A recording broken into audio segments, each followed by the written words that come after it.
രാഷ്ട്രീയ കേരളം ഉറ്റുനോക്കുന്ന ഒരു തെരഞ്ഞെടുപ്പിന് ഇനി ഏതാനും മാസങ്ങൾ മാത്രമേ ഉള്ളൂ. തീർച്ചയായും മലയാളികൾ ആ ഒരു വാർത്താ തിരക്കിനിടയിലാണ് എന്നറിയാം. അതുമാത്രവുമല്ല, മറ്റൊരു തദ്ദേശ തെരഞ്ഞെടുപ്പ് കഴിഞ്ഞു. അതിൻ്റെ തെരഞ്ഞെടുപ്പ് വിലയിരുത്തലിൽ ആണ് മുഖ്യധാര രാഷ്ട്രീയ പാർട്ടികൾ എല്ലാം.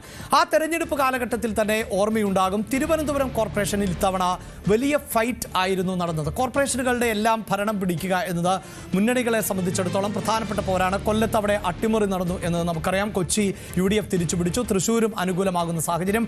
കോഴിക്കോട് ഇഞ്ചോടിഞ്ച് ഫൈറ്റാണ് നടന്നത്. പക്ഷേ അവിടെ LDFന് മേൽക്കൈ നേടാൻ സാധിച്ചു. കണ്ണൂരിൽ ആകട്ടെ UDF നിലനിർത്തുകയും ചെയ്തു. രാകേഷ്, അതിനൊക്കെ അപ്പുറത്ത് രാജ്യം ഉറ്റുനോക്കുന്ന ഒരു തെരഞ്ഞെടുപ്പ് ഇപ്പോൾ നടക്കുകയാണ്. അതാകട്ടെ ഇന്ത്യയിലെ ഏറ്റവും സമ്പന്നമായ കോർപ്പറേഷൻ അല്ലേ, മുംബൈ കോർപ്പറേഷൻ. അവിടെ 227 സീറ്റുകളിലേക്കാണ് വിധിയെഴുതുന്നത്. എനിക്ക് തോന്നുന്നു ഏതെങ്കിലും ഒരു സംസ്ഥാനത്തെ ഒരു നിയമസഭാ തെരഞ്ഞെടുപ്പ് പോരാട്ടം എന്ന് നമ്മൾ അതിനെ താരതമ്യം ചെയ്താൽ തെറ്റുണ്ടാകുമോ? തീർച്ചയായിട്ടും താരതമ്യം ചെയ്യാം. കാരണം ഒന്ന്, ഇന്ത്യയുടെ സാമ്പത്തിക തലസ്ഥാനമാണ് മുംബൈ. അപ്പം മുംബൈ പിടിക്കുക എന്നുള്ളത് രാഷ്ട്രീയ പാർട്ടികളെ സംബന്ധിച്ച് നിർണായകമാണ്. ഇതിനൊപ്പം ചെറിയ സംസ്ഥാനങ്ങളുടെ ബജറ്റ് എടുക്കുകയാണെങ്കിൽ അതിനേക്കാൾ വലിയ ബജറ്റാണ് BMCക്കുള്ളത്. പ്രത്യേകിച്ച് ഗോവ, സിക്കിം പോലുള്ള സംസ്ഥാനങ്ങൾ എടുക്കുകയാണെങ്കിൽ അവരെക്കാൾ വലിയ ബജറ്റ് BMCക്കുണ്ട്. അപ്പോൾ സ്വാഭാവികമായും അവിടെ Mumbai municipal corporation, Mumbai municipal corporation അവിടെ വിജയിക്കുക എന്നുള്ളത് രാഷ്ട്രീയ പാർട്ടികളെ സംബന്ധിച്ച് നിർണായകമാണ്. അത് സാമ്പത്തികമായും രാഷ്ട്രീയമായും അവിടെ മേൽക്കൈ ഉണ്ടാക്കുക, അതിനുവേണ്ടിയുള്ളൊരു പോരാട്ടം തന്നെയാണ് ഇപ്പോൾ മുംബൈയിൽ നടന്നുകൊണ്ടിരിക്കുന്നത്. ഇന്ന് വിധിയെഴുത്താണ്. എന്താണ് മുംബൈ പറയാൻ പോകുന്നത് എന്നുള്ളത് ദേശീയ രാഷ്ട്രീയത്തിലും ഏറെ നിർണായകമാണ്. അവിടെ എനിക്ക് തോന്നുന്നു നമുക്ക് അതിൻ്റെ ഒരു രാഷ്ട്രീയം പറയാം. കാരണം ഇപ്പോൾ തന്നെ നമുക്കറിയാം, മഹാരാഷ്ട്രയിൽ ഉടനീളം ഉണ്ടായിട്ടുള്ള ഒരു രാഷ്ട്രീയ വടംവലികൾ പ്രേക്ഷകർക്ക് ഓർമ്മയുണ്ടാകും. ശിവസേനയെ പിളർത്തുന്ന സാഹചര്യം ഉണ്ടാകുന്നു. ആർക്കും വിശ്വസിക്കാൻ പറ്റാത്ത ഒരു അവിയൽ മുന്നണി മഹാരാഷ്ട്രയിൽ നമ്മൾ ഒരിക്കൽ കണ്ടതാണ്. ഇത്തവണ NDAയും അതോടൊപ്പം തന്നെ ശിവസേന അവിടെ എടുത്തു പറയേണ്ടത് ഏതാണ്ട് 2 പതിറ്റാണ്ടായി ശത്രുതയിൽ നിന്ന് സഹോദരങ്ങൾ ഒന്നിച്ചു അല്ലേ. നമുക്ക് ആ ഡേറ്റകൾ കൂടി, എന്തുകൊണ്ടാണ് ഈ മുംബൈ കോർപ്പറേഷനിലെ തെരഞ്ഞെടുപ്പ്, ബൃഹൻ മുംബൈ മുനിസിപ്പൽ കോർപ്പറേഷനിലെ തെരഞ്ഞെടുപ്പ് പ്രധാനപ്പെട്ടതാകുന്നത് എന്ന ആ കണക്കുകൾ കൂടി ഒന്ന് പ്രേക്ഷകർക്ക് പങ്കുവയ്ക്കാം. അതിൻ്റെ ഡേറ്റകളിലേക്ക് പോകാം. നേരത്തെ പറഞ്ഞ പോലെ തന്നെ രാജ്യത്തെ ഏറ്റവും സമ്പന്നമായ കോർപ്പറേഷൻ. കാരണം ഒരു ബജറ്റ് നോക്കുകയാണെങ്കിൽ ഏതാണ്ട് 74,427 കോടി രൂപ, അതായത് ചെറിയ സംസ്ഥാനങ്ങളെക്കാൾ വലിയ ബജറ്റുള്ള ഒരു കോർപ്പറേഷൻ. അതുകൊണ്ട് തന്നെയാണ് രാജ്യത്തെ ഏറ്റവും സമ്പന്നമായ കോർപ്പറേഷൻ എന്നൊക്കെ പറയുന്നത്. അതുകൊണ്ട് തന്നെയാണ്. ഒപ്പം 227 വാർഡുകൾ അവിടെ ഉണ്ട്. അതിന്റെ ജനവിധിയാണ് നടക്കുന്നത്. അതുകൂടി ഒന്ന് ഓർമ്മിപ്പിക്കേണ്ടത്, അതായത് കേരളത്തിലെ ഏറ്റവും വലിയ കോർപ്പറേഷൻ എന്നത് തിരുവനന്തപുരമാണ്. അവിടെയുള്ളത് 101 ഡിവിഷനുകൾ അല്ലെ. ഇവിടെ ഇതാ ഒരു 227 ഡിവിഷനുകൾ എന്ന് പറയുമ്പോൾ തന്നെ അതിന്റെ ഒരു വലിപ്പം മനസ്സിലാക്കാം. ഒപ്പം ഈ സഖ്യങ്ങളിലേക്ക് പോവുകയാണെങ്കിൽ അവിടെ 2 സഖ്യങ്ങൾ തന്നെയാണ് ഇത്തവണ പ്രധാനമായും ഏറ്റുമുട്ടുന്നത്. ഒന്ന്, ശിവസേന, ഉദ്ധവ് വിഭാഗം നേതൃത്വം നൽകുന്ന ശിവസേന, അതിൽ MNS ഉണ്ട്. ഒപ്പം തന്നെ NCP ഉണ്ട്. അതിൽ തന്നെ അഭിലാഷ്, ഏറ്റവും പ്രധാനപ്പെട്ട കാര്യം MNS അഭിലാഷ് സൂചിപ്പിച്ച നവനിർമ്മാൺ സേന അവർ ഇത്തവണ തിരിച്ചെത്തി എന്നുള്ളതാണ്. കാരണം ബാൽ ഠാക്കറെയുടെ പിൻഗാമി എന്നാണ് രാജ് താക്കറെ ഒരു കാലത്ത് വിശേഷിപ്പിച്ചിരുന്നത്. 2006-ൽ അദ്ദേഹം ശിവസേന നിന്ന് പുറത്തു പോകുന്നു. അങ്ങനെയാണ് MNS രൂപീകരിച്ചിരുന്നത്. ഇത്തവണ അവർ വീണ്ടും ഒന്നിക്കുന്നെന്നാണ് അതിന്റെ ഏറ്റവും വലിയ സവിശേഷത. 163 സീറ്റിൽ ഉദ്ധവ് വിഭാഗം മത്സരിക്കുമ്പോൾ 53 സീറ്റുകളിൽ MNS മത്സരിക്കുകയും ചെയ്യുന്നുണ്ട്. NCP 8 സീറ്റുകളിൽ മത്സരിക്കും. പക്ഷേ മുംബൈ എന്ന് പറയുന്നത് പരമ്പരാഗതമായി അതൊരു ശിവസേനയുടെ വലിയ ആധിപത്യമുള്ള സ്ഥലമാണ്. അവിടെ മറ്റ് കക്ഷികൾക്ക് താരതമ്യേന NCP പോലുള്ള കക്ഷികൾക്ക് താരതമ്യേന ശക്തി കുറവാണ്. അതായത് ഈ മഹാരാഷ്ട്രവാദം എന്ന് പറയുന്ന ഒന്നുണ്ടല്ലോ, മറാത്തവാദം അല്ലെ, ഒരു സ്വത്വബോധമുള്ള ജനങ്ങളാണ് അവിടെ. അതെ, അവർ ഇത്തവണ ഒന്നിക്കാനുള്ള പ്രധാനപ്പെട്ട കാരണം അവരുടെ 2 കൂട്ടരെ നിലനിൽപ്പ്. ഒപ്പം ഈ മറാഠ വോട്ടുകൾ ഭിന്നിക്കാതിരിക്കുക. കാരണം ഏതാണ്ട് BMCയുടെ ഒരു കണക്കെടുത്തു കഴിഞ്ഞാൽ 38% മറാഠ വോട്ടാണ്. ആ വോട്ടുകൾ ഭിന്നിക്കാതെ ഒരുമിച്ച് നിർത്തുക എന്ന ലക്ഷ്യത്തോടു കൂടിയാണ് ഈ 2 പാർട്ടികൾ ഇത്തവണ കൈകോർത്ത് മത്സരിക്കുന്നതാണ് ഏറ്റവും പ്രധാനപ്പെട്ട കാര്യം. മറുഭാഗത്ത് BJP വരുന്നു. BJPയുടെ ഏറ്റവും വലിയ പ്രത്യേകത 97 മുതൽ 2017 വരെ ആണ് ഏറ്റവും അവസാനമായി തെരഞ്ഞെടുപ്പ് നടന്നത്.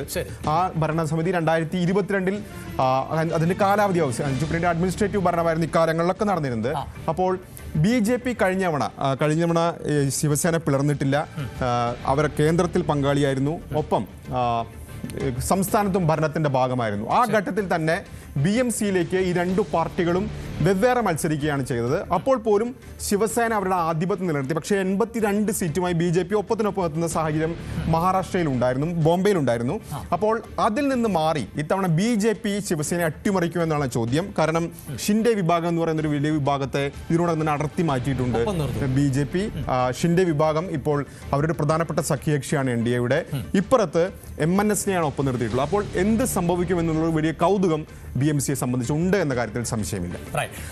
ഇതാണ് അവിടുത്തെ ഒരു രാഷ്ട്രീയ ചിത്രം എന്ന് പറയുമ്പോൾ ഇനി ഈ തെരഞ്ഞെടുപ്പ് നമുക്കറിയാമല്ലോ, ഈ തദ്ദേശ തെരഞ്ഞെടുപ്പിന് ഏതാണ്ട് സമാനമാകുന്ന ഒരു തെരഞ്ഞെടുപ്പാണല്ലോ രാജേഷേ.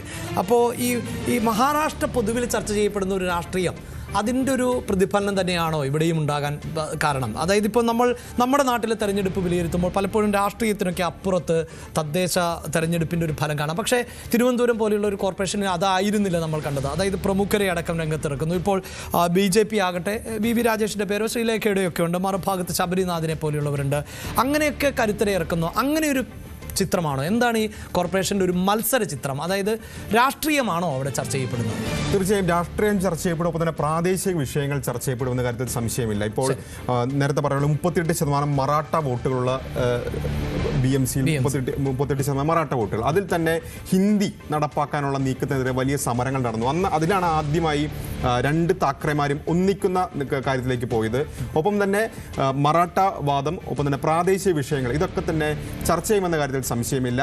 ഇനി അറിയേണ്ട ഒരു പ്രധാനപ്പെട്ട വിഷയം തീർച്ചയായും അത് എന്തായിരിക്കും ഈ വോട്ടിംഗ് പാറ്റേൺ എന്നുള്ള കാര്യത്തിൽ നിർണായകമാണ്. കാരണം ഈ കഴിഞ്ഞ രണ്ട് തെരഞ്ഞെടുപ്പുകൾ എന്ന് പറഞ്ഞു കഴിഞ്ഞാൽ ലോക്സഭാ തെരഞ്ഞെടുപ്പ് കഴിയുന്ന ഘട്ടത്തിലാണ് മഹാരാഷ്ട്രയിൽ ഇത്തരത്തിൽ നിയമസഭാ തെരഞ്ഞെടുപ്പ് നടക്കുന്നത്.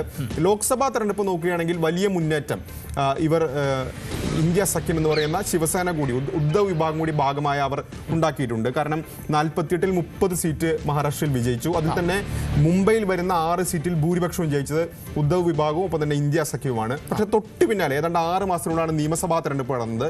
ആ തെരഞ്ഞെടുപ്പിൽ വലിയ വിജയം BJP നയിക്കുന്ന NDA നേടുന്നതാണ് കണ്ടത്. അതിൽ തന്നെ മുംബൈയിൽ 36 നിയമസഭാ സീറ്റുണ്ട് ഈ BMC പരിധിയിൽ.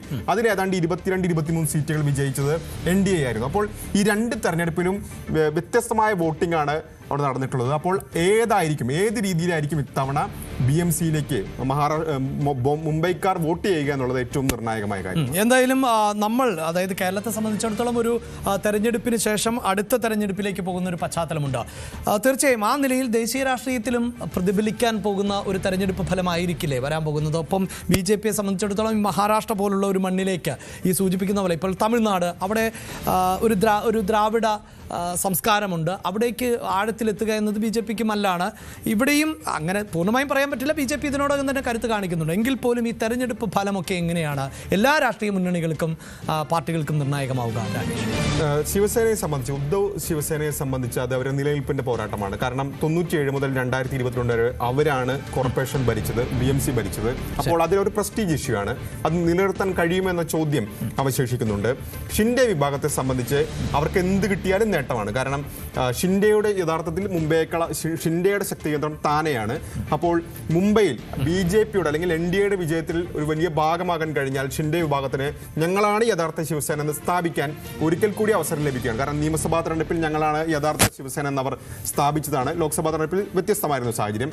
BJPയെ സംബന്ധിച്ച് കഴിഞ്ഞ തവണ അവർ ഏതാണ്ട് ശിവസേനയ്ക്കൊപ്പം സീറ്റുകൾ നേടിയതാണ്. 2014 ശേഷമുള്ള മഹാരാഷ്ട്രയുടെ ചരിത്രം എടുത്തു കഴിഞ്ഞാൽ അതുവരെ ശിവസേനയായിരുന്നു മഹാരാഷ്ട്രയിൽ NDA നയിച്ചിരുന്നെങ്കിൽ 2014 ശേഷം BJP ഒന്നാമത്തെ കക്ഷിയും ശിവസേന രണ്ടാമത്തെ കക്ഷിയും നിലയിലേക്ക് കാര്യങ്ങൾ മാറിയിരുന്നു. ഒരുപക്ഷെ ശിവസേന ഈ മുന്നണി വിട്ടു പോകുന്നതിൽ പോലും പ്രധാനപ്പെട്ട കാരണം BJP വലിയേട്ടൻ കളിക്കുന്നു എന്നൊരു ആരോപണമാണ്. പക്ഷേ അത് മാറി BJPക്ക് ഒറ്റയ്ക്ക് ഭരിക്കാൻ കഴിയുമോ അല്ലെങ്കിൽ NDAക്ക് ഭരിക്കാൻ കഴിയുമോ എന്നുള്ള ചോദ്യത്തിന് ഉത്തരം കൂടിയാണ് ഇത്തവണ BMC. അതായത് മേയർ മേയർ പദവി BJPയിലേക്കോ അല്ലേ? അതെ, BJP ഏറ്റവും കൂടുതൽ സീറ്റുകൾ നേടാൻ BJPക്ക് സാധിച്ചാൽ തീർച്ചയായും BJPയെ സംബന്ധിച്ച് വലിയ വിജയമാണ്. റൈറ്റ്, അതാണ്. എന്തായാലും മഹാരാഷ്ട്രയിൽ മറ്റൊരു ജനവിധി നടക്കുകയാണ്. അവിടെ മുനിസിപ്പൽ കോർപ്പറേഷനിലേക്ക് തെരഞ്ഞെടുപ്പ് നടക്കുമ്പോൾ അതൊരു പല സംസ്ഥാനത്തും നടക്കുന്ന നിയമസഭാ തെരഞ്ഞെടുപ്പിനോളം തന്നെ വ്യാപ്തിയും വീറും വാശിയുമുള്ള ഒരു പോരാട്ടം എന്ന് തന്നെയാണ് മനസ്സിലാക്കാൻ സാധിക്കുന്നത്. എങ്ങനെയാണ് ഇപ്പോൾ വോട്ടെടുപ്പ് പുരോഗമിച്ചുകൊണ്ടിരിക്കുന്നത്? എന്താണ് ഈ മുനിസിപ്പൽ കോർപ്പറേഷന്റെ പ്രത്യേകത? അതോടൊപ്പം ദേശീയ രാഷ്ട്രീയത്തിലടക്കം എന്തുകൊണ്ട് ഈ പോരാട്ടം വളരെ പ്രധാനപ്പെട്ടതായി മാറുന്നു? ആ വിശദാംശങ്ങളാണ് ER രാഗേഷ് നൽകിയത്. നമുക്ക് കേരള രാഷ്ട്രീയത്തിലേക്ക് തന്നെ തിരികെ എത്തേണ്ടതുണ്ട്. പ്രത്യേകിച്ച് ജോസ് കെ മാണി എങ്ങോട്ടേക്ക് എന്നത് സംബന്ധിച്ചൊരു പ്രഖ്യാപനം കഴിഞ്ഞ ദിവസം നടത്തി, ഇടതുമുന്നണിയോടൊപ്പം തന്നെയെന്ന്. പക്ഷേ വരുന്ന ദിവസം നാളെയാണ് സ്റ്റിയറിംഗ് കമ്മിറ്റി യോഗം ചേരാൻ പോകുന്നത്. അതുകൊണ്ട് തന്നെ അത്തരം രാഷ്ട്രീയ വാർത്തകൾ പ്രധാനപ്പെട്ടതാണ്.